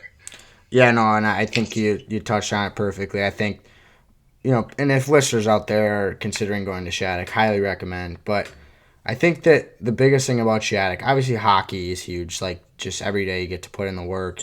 You're skating constantly. It's a 56, 60 game schedule. I think it's like the connections you make with people there is what really sets it apart. I mean, I won't be able to do this podcast without Shattuck. You know what I mean? I mean, guys like you and, I could go down the list, Scott. I've had on because of Shattuck, and they're friends too. So I think that it says a lot about how cool of a school it is and experience. And I think being away from it now, not to get emotional on the pod here, but you take for granted, those winter days, waking up at 8, and you're grinding, and you're like, this is a grind. You just want to go home, but it's all worth it in the end. You know what I mean? Yeah, 100%. I mean, I look back as a second home. I was there for I think, only 7 or 8 months, just because the rest of the school got canceled. But I still think of it as a second home, and every time I go back there, it's pretty special. And yeah, I agree with you. I think looking back, everything, you look at it through a different lens. And I think kind of when you're in the moment, in those dog days of winter, as everyone says, kind of the dog days of the winter, you really sometimes just think that you just want to go home. But yeah, when you're eating cold, when you're eating those whatever quick scrambled eggs, yeah. And the really, really tough pancakes, they're like cement bricks. You're like, what am I doing? But hey, man, I honestly, I wouldn't trade anything for it. You know what I mean? But all right, let's get a little less touchy, a little less emotional, and more back to you and your career. Obviously Shattuck, the ability to, all the tools are given to you. Your ability to go on ice whenever you want, work out, and listeners, Maddox Fleming. And I've gassed his tire.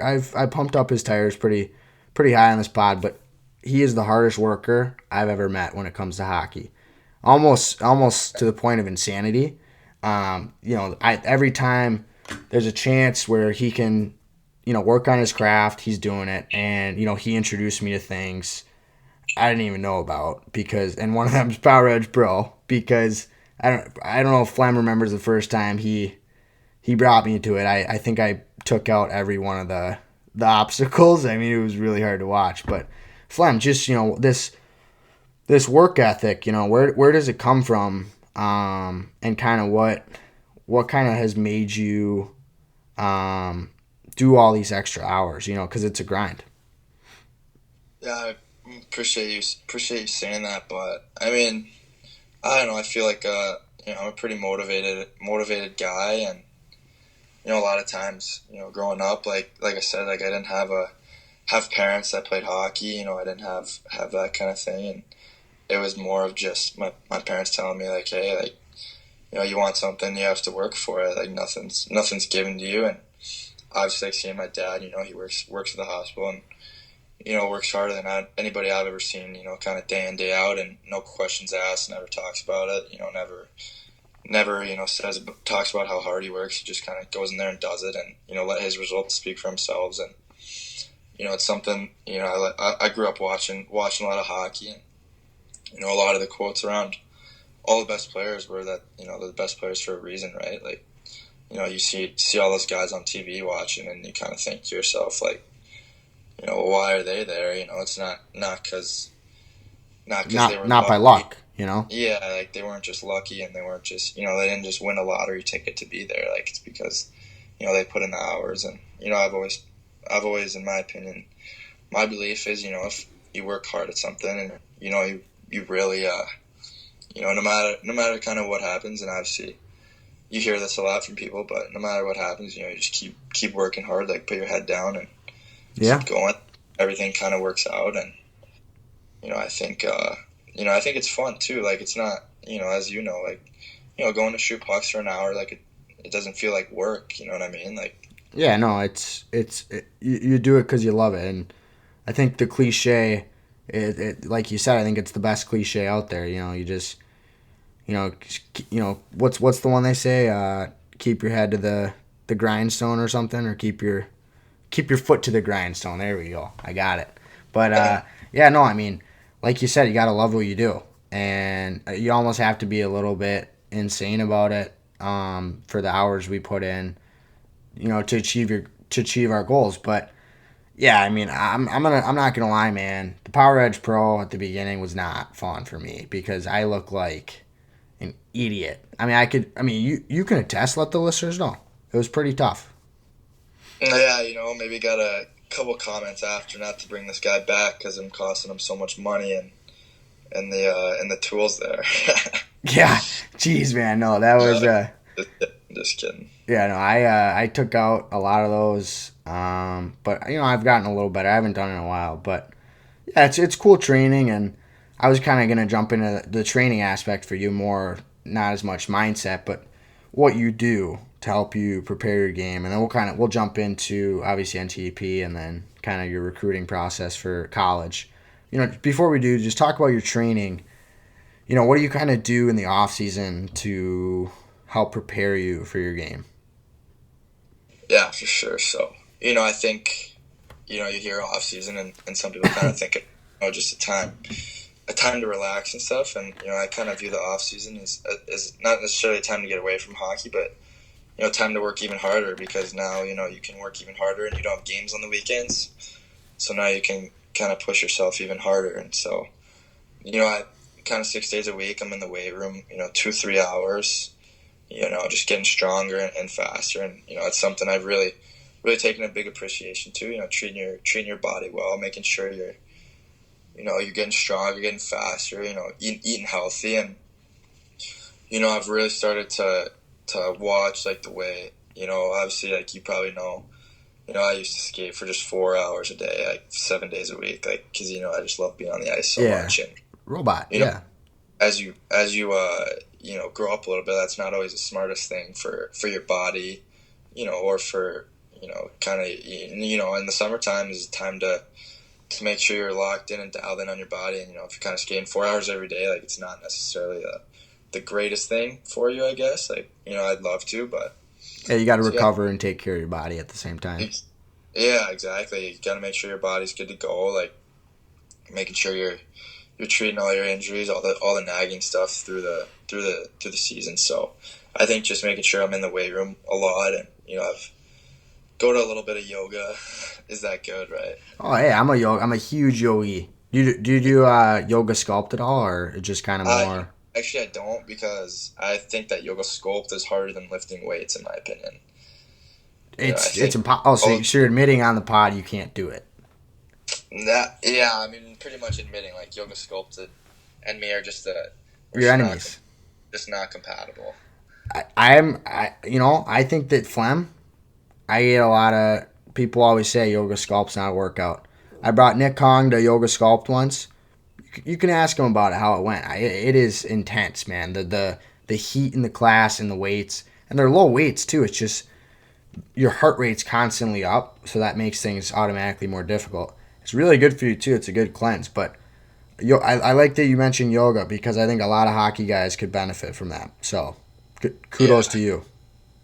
Just more of like a nice, like, hot yoga, just stretching the body out. Like I said, yoga sculpt. I mean, it's a little too advanced for me, I think. Oh, and the music's blasting. I love it, but yeah, no, I mean, more classic, traditional, kind of downward dog, upward dog, Yeah, exactly. Yeah, so I think like you touched on a lot of it for training. And I think, like you said, with the 4 hours a day, I think that all comes with experience. And you're young too, you can kind of get away with it, doing all the hours. But it catches up when you get older. And I think that if you can get ahead of it, the recovery aspect, before it's too late, that's huge. And good you're doing it. So let's jump in here, kind of to the next phase of your career, which is NTDP. Obviously, very good program, and you went from one program that produces NHL talent to another. So, talk about that transition and just kind of the ability to play for your country again. Yeah, I mean, it was obviously kind of like it was a big goal of mine to be able to play for that team. It's pretty, it takes 20 in their mind, 23 guys in the country that they want to have there and turn into NHL players. And it was, like I said, it was a big goal of mine. I had the highlights going all the time, kind of on the YouTube. They would always post the YouTube highlights. So Jack Hughes, Caulfield, all those guys. Yeah, all those guys watching them and stuff. So, I mean, it was unreal. Like I said, like there's nothing. I mean, it's an unbelievable feeling.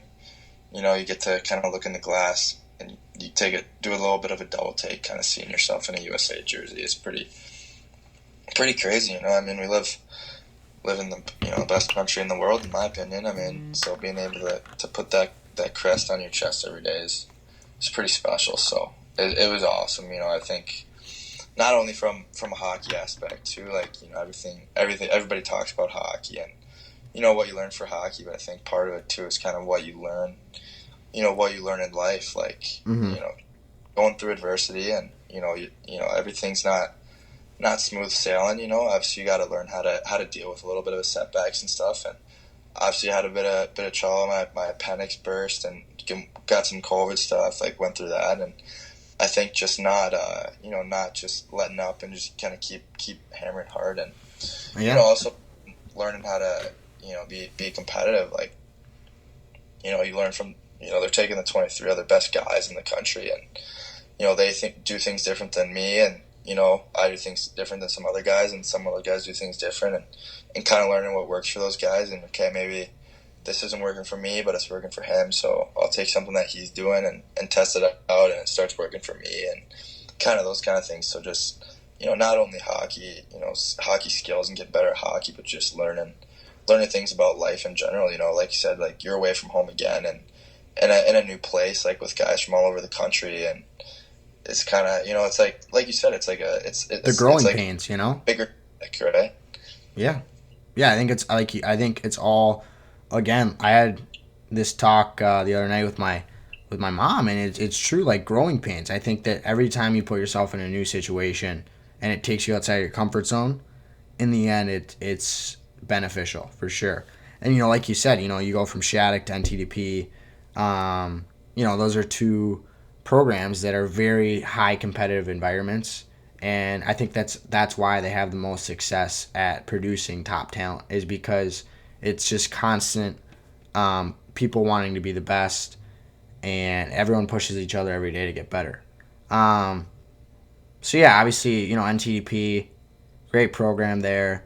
What's kind of some things that do they have kind of a mental coach, or is there a nutritionist? Like, what are some things that really like set it apart, and helps produce these talents?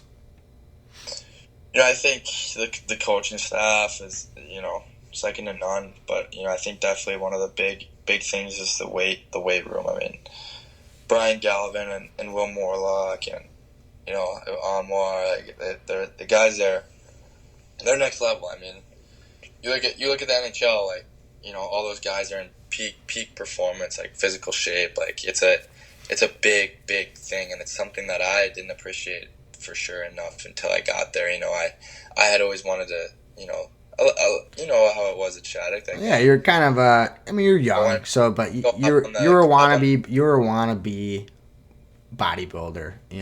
You're trying to get Quadzilla legs, but they just weren't happening. Yeah, exactly. So I think getting there and learning the nutrition aspect, and there's so many other things that you can do to help you be a better player besides shooting pucks and skating and working on your edge work. Like, you got to be bigger, stronger, faster, and you don't necessarily develop those things by skating all the time.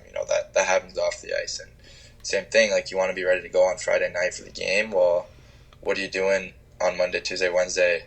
Nutrition wise, like, what are you eating for dinner, and what are you eating for breakfast, and How you're much going sleep? through days of long skates and long workouts, and are you eating your avocados for the healthy fats? Like, are you having your greens at night? All that kind of stuff. So I think just the whole mindset there, like, separates it, because everybody wants to be the best player in the world. Like, everybody wants to go there and say, hey, I want to get better today. I want to play in the NHL for 2,000 games, right? Like, everybody kind of has that mindset, and I think it's a special mindset to have. Like, you're going there every day. Everybody has the same kind of approach to the game, I guess you could say. Like, everybody wants it.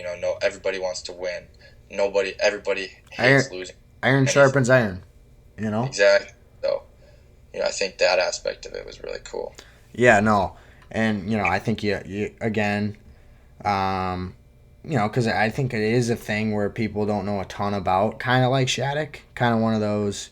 It's just not the traditional way to go, and I think that again, getting outside your comfort zone and doing situations like that helps a ton. Let's talk about your recruiting.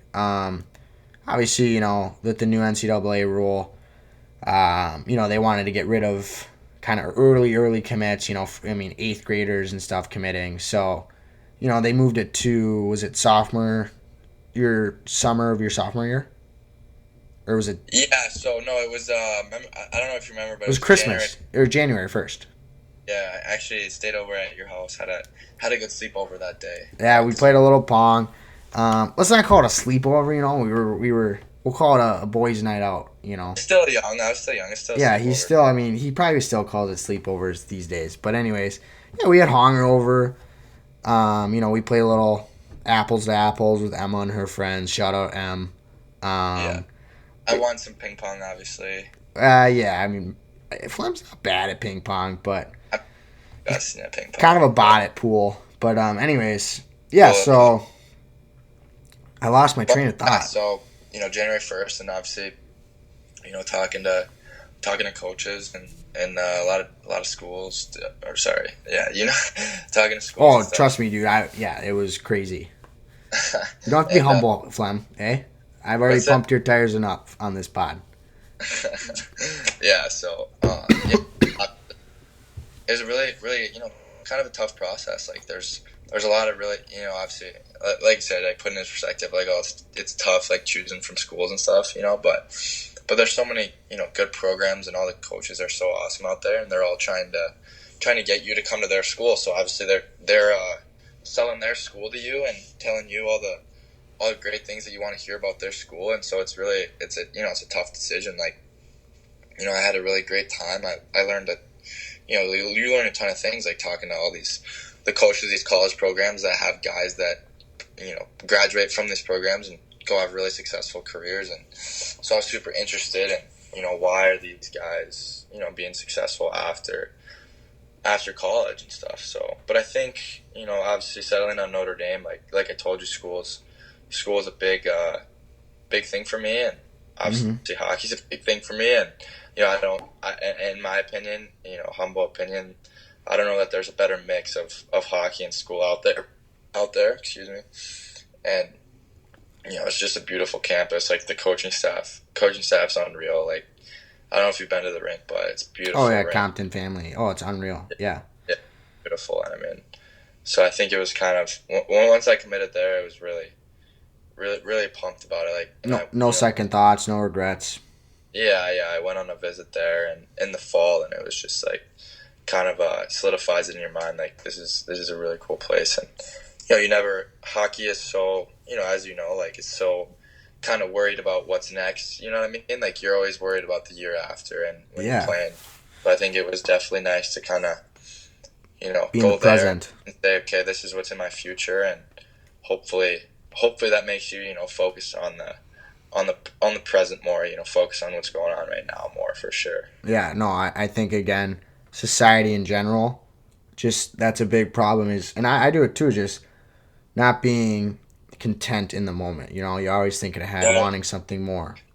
Even at Shattuck, like that's how it is. It's like, I want to be, you focus when you're at Shattuck. Yeah, you want to commit. You want to go to juniors. The perfect spot. You got to do all these things, and like the grass is always greener, in your mind. So I think, like you were talking about, looking back, like that's something for sure. And everybody in their senior speeches would say, oh, focus on, it's so happy here. And I'm like, what are you talking about? Like, yeah, like whatever, Yeah. That's always true.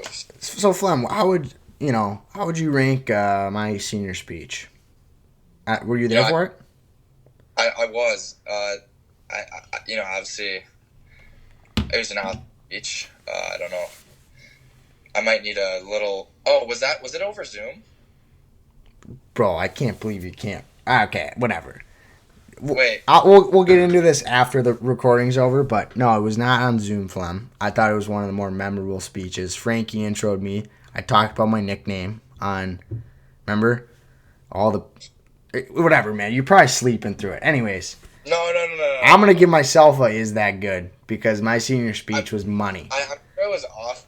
Like, I just, I was telling all my stories about my nickname. Speeches, like, so many great senior speeches. I mean, I don't know how I'm supposed to narrow it down.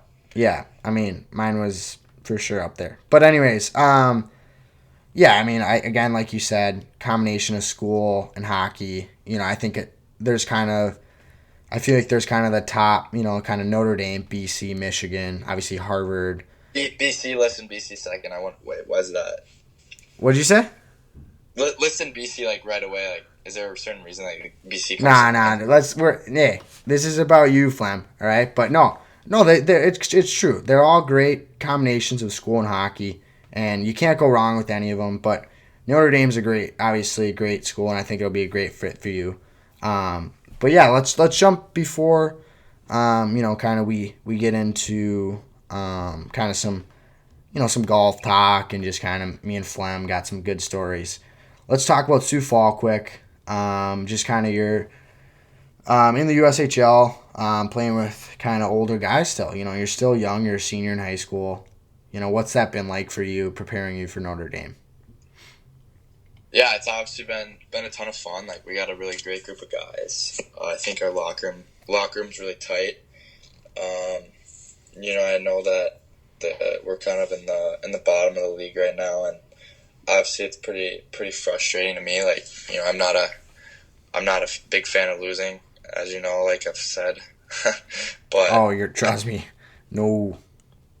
But I think we're gonna, start to kind of play here. We've had some injuries and stuff, but it's been great. It's a great atmosphere and stuff. And I think, bringing some of the elements from the national team, kind of to here, all those habits and stuff, and hopefully helping me have some success and stuff. So I think it's great here. I love it.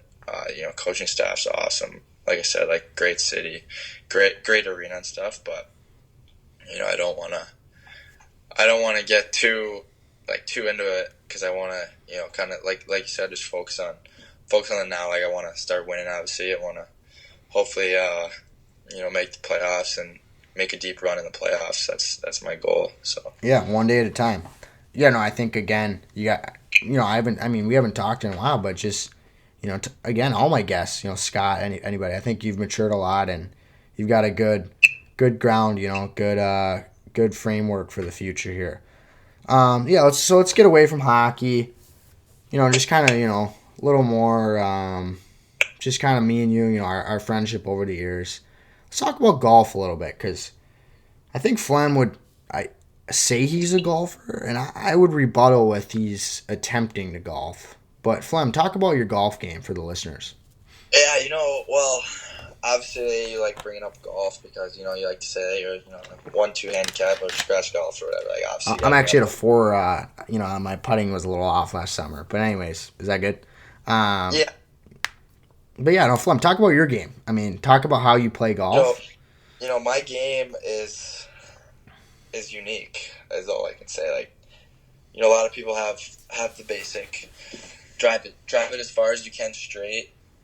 Chip it on, hopefully be on in 2-3, like putt it in for a birdie par. But I think my game's unique in the fact where I really like to challenge myself on the golf course. So a lot of times, like, you know, it may look like I'm slicing the ball in the drive, or, you know, drawing it or fading it or whatever the word is. Yeah, You know, I don't know if you know. I don't know if you know how to draw, but we'll call it a power fade. Don't call it a slice. You know. Yeah, it's intentional, obviously. So you know, I'm hitting the ball, and you know, I don't want to land on the fairway because I think that's just too easy. You know, like we were saying, like I like to challenge myself. So Yeah. usually I'm chipping from the rough or from the fescue. Also, you like to, you know, the adversity. You like to be in the water, and Exactly. you're already down a stroke. I love that. Exactly. So you know, on the golf course when I'm going through it, no, obviously that's not true. I suck at golf. I'm terrible. I literally have spent there's probably been like 8 days where I've gotten like so mad on the golf course, and then I'll just go to we have a nice chipping center in Rochester, and I've literally spent like 2 hours out there just chipping balls because I just get smoked, and it's so annoying. Yeah. Hey, man. Hey, golf again. 90% mental. And It's the hardest game. It's the hardest game. Thank you. The hardest game out there. Like everybody wants to try to say it's not the hardest game. yeah, out there. or like it's not a sport, like it's a hobby. Dude, these the professional hardest- golfers are putting in hours and hours of work. Mental coaches, same as hockey. You know, nowadays they're lifting. I mean, look at DeChambeau, dude. The guy lifts more than me and you combined. You know what I mean? Yeah. Are you lifting high these days? I'm up there. Like, You used to be doing SpongeBob, the animal curls there. So what are we doing nowadays? I don't want to brag, but like I am in the 500. I am in the 500 club on the hex bar deadlift. Like, Wow, it's not Flem. a big. Like, is that good? Like, it's not a big deal. But I am on the 500 club on the hex bar, so I just want to obviously get that out there. Like, let everybody know. Yeah. Well, yeah. I mean, I'm glad we got that out of the way because I didn't want to bring it up. I thought it was kind of a touchy subject, you not being able to lift a lot. But hey, that's more than I can do. So kudos to you again. But yeah. So in the weight room, like, look at me now. You know. Oh yeah, look at me now. But anyways, yeah, we're getting kind of silly here, but it's good. You know, it shows me and Flem are obviously boys. But going back to kind of just away from the game, let's talk about another kind of thing you're not great at. I don't know if you probably think you are, but NHL, the video game. What are you talking about? Remember right when I now? dusted you senior year? Was that in you and Scotty's room? Yeah, I remember we ordered. What was the thing you loved senior year? That was it. My God, stuffed crust pizza from Pizza Ranch. Dude, this guy ordered it was Pizza Hut. Pizza Hut. Yeah, the guy doesn't even know the restaurant. This guy orders the most Pizza Hut I've ever met. I mean, Pizza Hut in my 3 is in the bottom 3 of like I'd order Domino's over Pizza Hut. Man, we were in Faribault though. Like, you gotta understand. Like, Hey, nothing wrong. Shout out to Faribault, Mizuki shout out to Fusion. Faribault. Like, Not a lot of options restaurant wise, I will say. Pizza Hut's the spot there, man.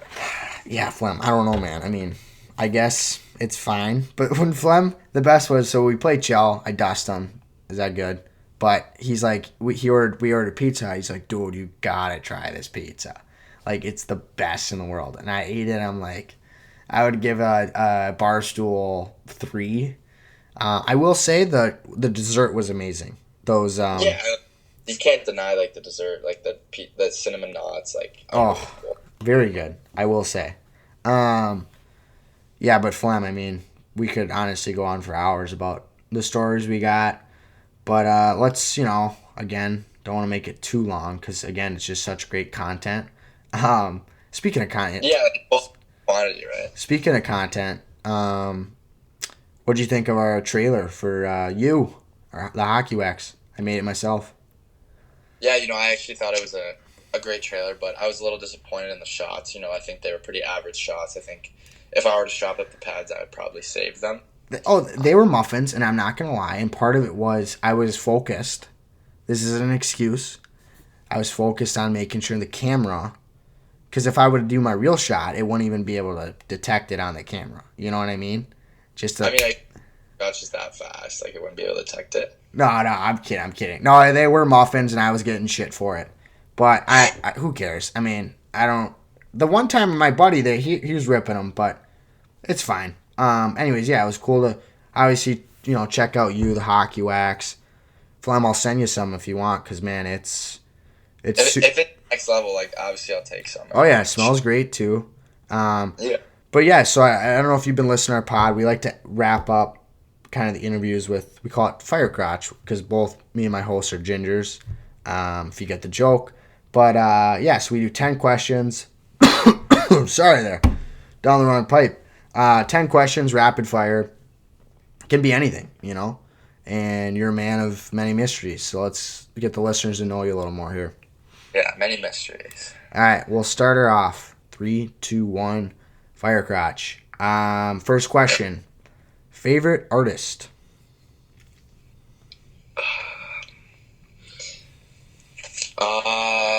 Cole Swindell.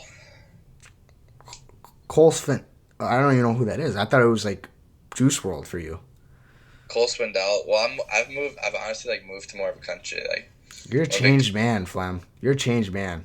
On this pod, like you said, a man of many mysteries. He's a man now, guys, because he listens to country. He used to be just a Juice WRLD fanboy. I'm everything. I listen to everything around the sun. You know that. My music taste is next level. All right. What's your favorite food? Chipotle. Chipotle. So if you could do any food, it'd be Chipotle. Yeah, if I could go at any restaurant. I don't know. I would say Chipotle is probably my favorite food. I mean, I'm a pretty good fan of a nice filet mignon, however you say it. Mignon, yeah. A good filet mignon from Fleming Steakhouse, actually. No relation, but. No relation. Yeah, that's like Traeger Grill, dude. Again, these questions, I always say it's rapid fire. It's just not. But Traeger Grill, I always get, are you related to Traeger Grill? And we have one. No, we are not. But great grills. Maybe we get them to sponsor us. But shout out Traeger Grill. That would actually be a good one because, the last name, is that good? Yeah. Anyways, so, yeah, Flem's favorite food, Chipotle, even after all the years of Shattuck Chipotle bus. Anyways, let's do favorite movie. Oh, that's putting me on the spot. Favorite movie, I gotta go with Inception. That is a trip. That is a great movie. Great movie. I'm a big Leo guy. Who's not? Yeah. All right, let's do, because I know you love it. So normally I do Starbucks or Dunkin'. What's your go-to Starbucks order? Well, inspiration from my sisters. They're big Starbucks fans, but don't think I sound too soft with this order, right? But I like is strawberry acai with lemonade and light ice. I got it memorized. Yeah, no, that's a great order. That's really refreshing. Why are you laughing? I'm not laughing. Hey, we gotta keep it going. We'll talk about it later. But I think that's a great order. Hey, mine's a grande vanilla sweet cream cold brew with a little bit of oat milk. It's a great flavor. Who's your celebrity crush? Celebrity crush.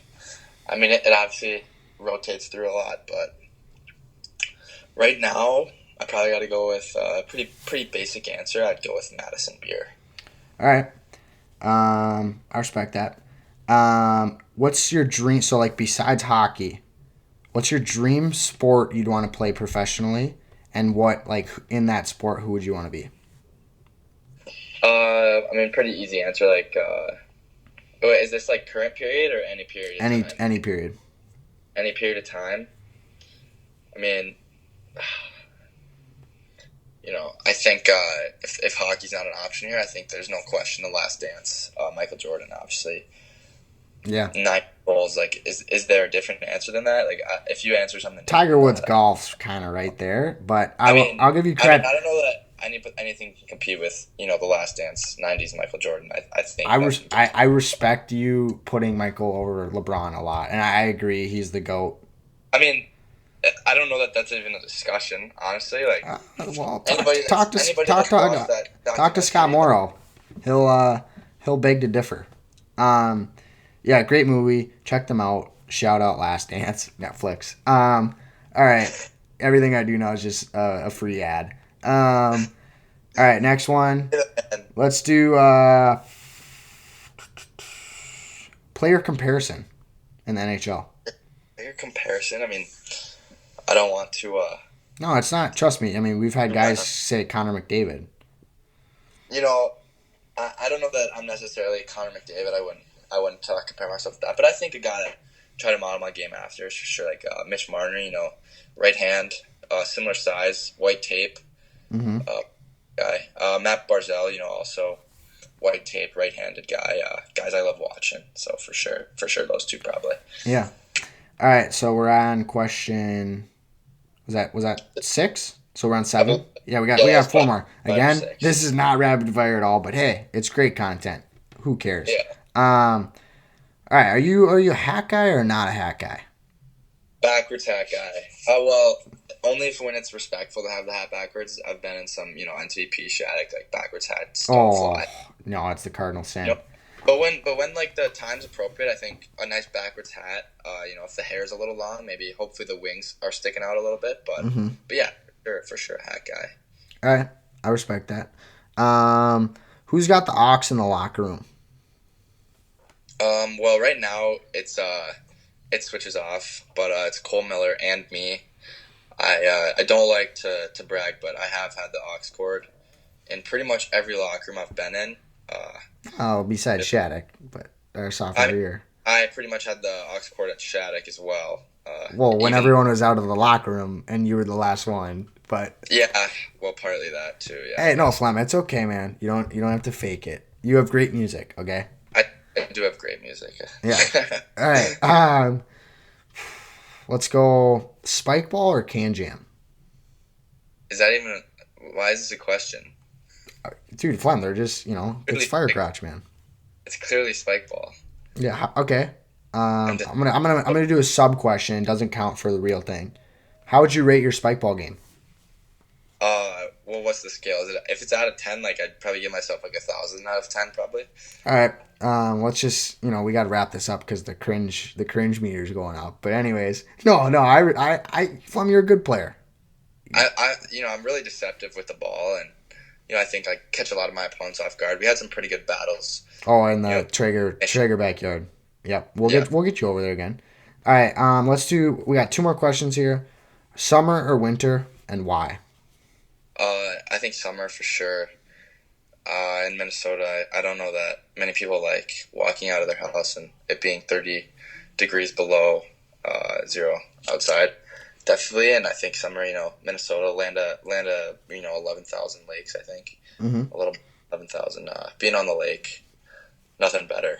Playing some music on the lake with the boys, doesn't get you that for sure. Yeah, no. All right, last question. TikTok or Instagram? I mean, I obviously got to go with TikTok. I think I'm a younger guy compared to you. Like you're old. Oh, I'm just a grandpa. I got a beard. Yeah, and I'm settling down here. Yeah, exactly. So I think I for sure got to go with TikTok. I think it's the new wave, and try not to go on it too much because it's. I think you can scroll for 2 minutes, and actually you're scrolling for 2 hours. So I'll go with that. But yeah. But speaking of beard, I still can't. My beard's not looking too good right now. Yeah. Hey, man. No shave November for a year, and you can't really tell. So. Yeah. No. I mean that for you, it's basically a free. You can't get anything going. But hey, it's nice. Trust me, man. When you start getting a beard, it's pretty annoying. You got to shave it. Here every now and then. But relish those days, man. The youth. So yeah, that kind of wraps up Firecrotch and our interview, Flem. Sad to see you go because it was such a good one. That was money. I mean. Oh yeah, hey, you did a great job. And now Flem's pumping his tires. No, I'm kidding, but that was great. And Flem, thanks for coming on. We'll try to have you on again down the road here. Look to get on the course with you this summer too, and try to fix that that banana slice that thing you call a golf swing. Yeah, obviously, I think I'll work on my game in the spring, and I'll be ready to beat you in the summertime, and show you a nice surprise. A lot of hours on the driving range. But yeah, so that wraps up our interview here, presented by you, Hockey Wax. Thanks for tuning in, guys. See you guys next week. Check out our friends, Golfer Joe's, who combine the love of golf with the love of community. They have stylish hats and other merchandise that help your golf fit and style, so you can hit the ball and look good while doing it. Check them out, Golfer Joe's, on Instagram.